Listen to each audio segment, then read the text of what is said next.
Nelson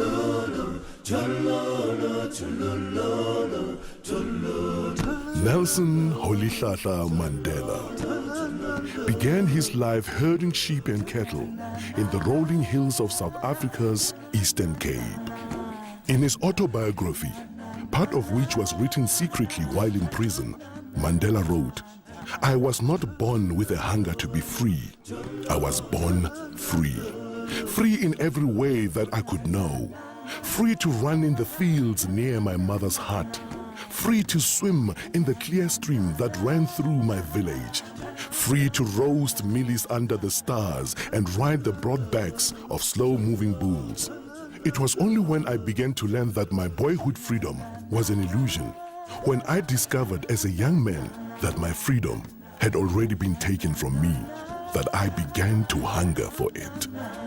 Nelson Mandela's given name, Rolihlahla, literally means tugging at the branches of a tree. But at school, he was given the name of another famous leader.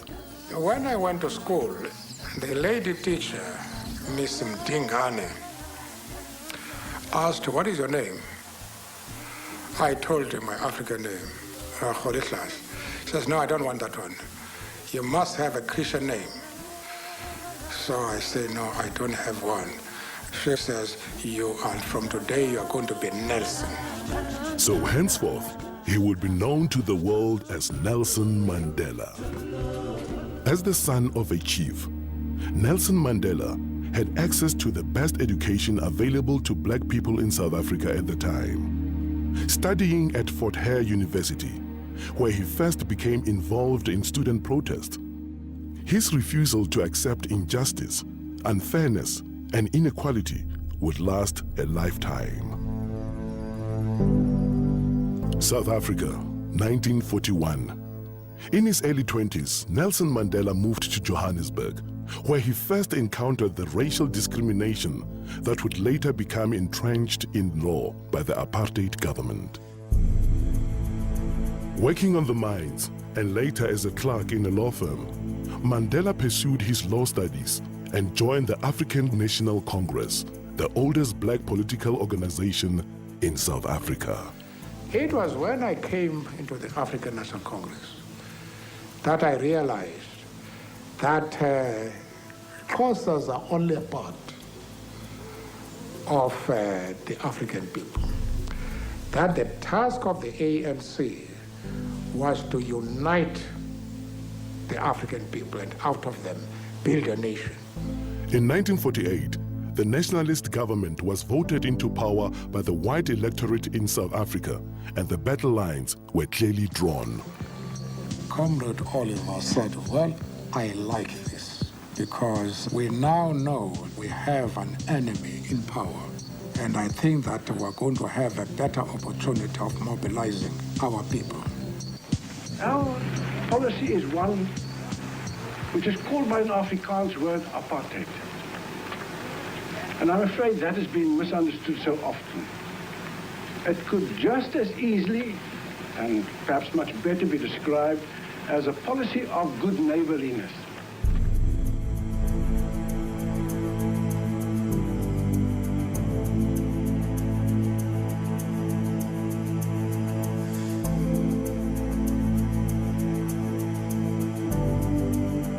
In 1955, the ANC and other organizations called upon people of all races to gather in Kliptown to approve the Freedom Charter, a blueprint for a free, democratic, and multiracial South Africa, in which all races would be treated equally. Nelson Mandela, one of the chief organizers of the gathering, was banned by the government from attending and was forced to watch proceedings from the sidelines. In 1956, the organizers of the Freedom Charter and other leaders in the Congress movement were charged with high treason. The trial was specifically designed to occupy the opposition and keep them out of politics. It dragged on for 4.5 years, and it would be another 40 years before the Freedom Charter finally bore fruit. South Africa, 1960, Sharpeville, a black township in the industrial area south of Johannesburg. A peaceful crowd gathered to protest against the past laws, was shot at by police. 69 people died. The nationalist government imposed martial law. All opposition was banned and thousands were jailed. When it became clear that all means of peaceful negotiation had been exhausted, Mandela went underground to lead the armed struggle. We have made it very clear in our policy that South Africa is a country of many races. There is room for all the various races in this country. There are many people who feel that it is useless and futile for us to continue talking peace and non-violence against a government whose reply is only savage attacks on an unarmed and defenseless people. Key government installations were targeted for sabotage. Mandela became known as the Black Pimpernel. In 1962, Mandela was captured, charged with leaving the country illegally, and sentenced to imprisonment for 5 years. Shortly afterwards, his ANC comrades were captured with evidence which incriminated Mandela. He returned to court for the Rivonia trial, where he and 8 others faced a possible death penalty.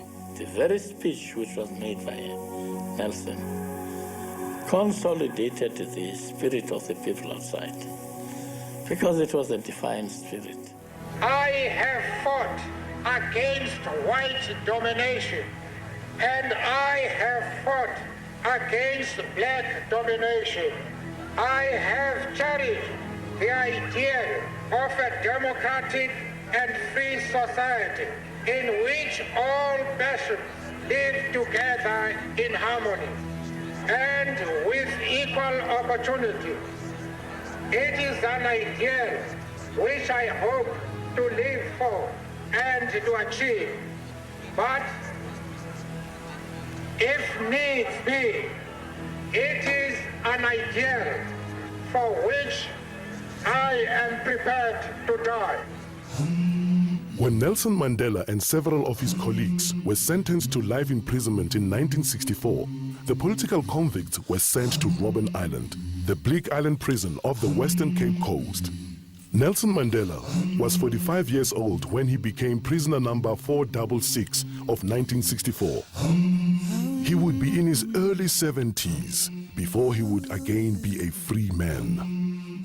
Forced to perform futile hard labor in a lime quarry, the prisoners refused to be broken. Far from being diminished, Mandela's moral leadership and stature continued to grow while he was in prison. His young wife, Winnie, continued to be an inspiration to the struggle. That day is not far when we shall lead you to freedom. Amanda! Away to power to the people. But the struggle against apartheid would continue for another quarter century. While Nelson Mandela and his co-accused served life sentences on Robben Island, other leaders of all races and in all spheres campaigned for change. Many faced imprisonment or exile. And around the world, ordinary people showed their horror of apartheid and their support for the struggle. The purpose, friends, of this boycott is for the people of Britain to register on the widest possible scale their passionate protest against an evil and repulsive doctrine which says that a man's legal status, a man's political rights, a man's economic opportunities, a man's social position shall depend solely upon the color of his skin. But in 1976, Soweto school children marched in protest and townships around the country erupted in violence.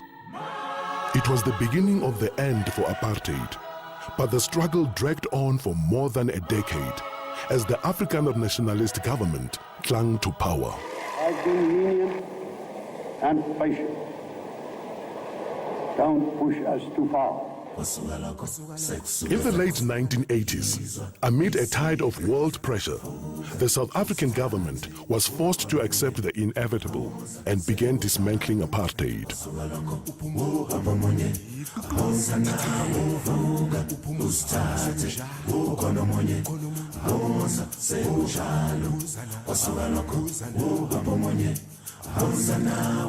In 1990, at the age of 71, Mandela was released unconditionally.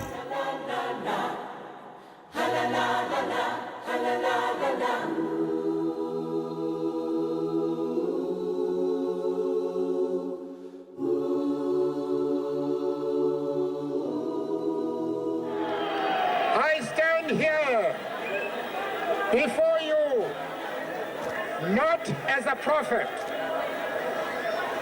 but as a humble servant of you, the people. I place the remaining years of my life in your hands. After leading negotiations for a new South Africa, Nelson Mandela cast his vote in the first free and democratic elections and became the country's first black president. Never, never, and never again shall it be that this beautiful land will again experience the oppression of one by another.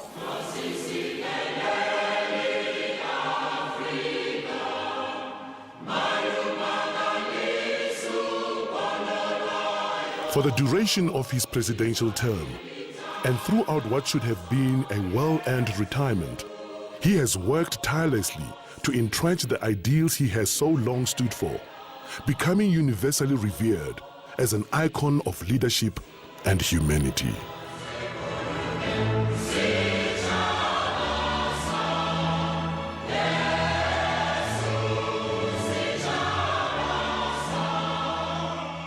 When I told one of my advisors a few months ago that I wanted to retire, he growled at me, "Goat, you are retired."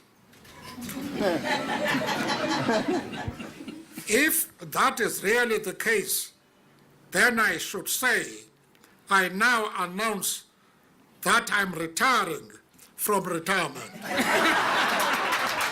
But in his retirement from retirement, Nelson Mandela has continued to give his support and generosity in countless ways, creating an enduring legacy through the Nelson Mandela Foundation, the Nelson Mandela Children's Fund, the Mandela Rhodes Foundation, the Nelson Mandela Institute for Education and Rural Development, and the 46664 campaign.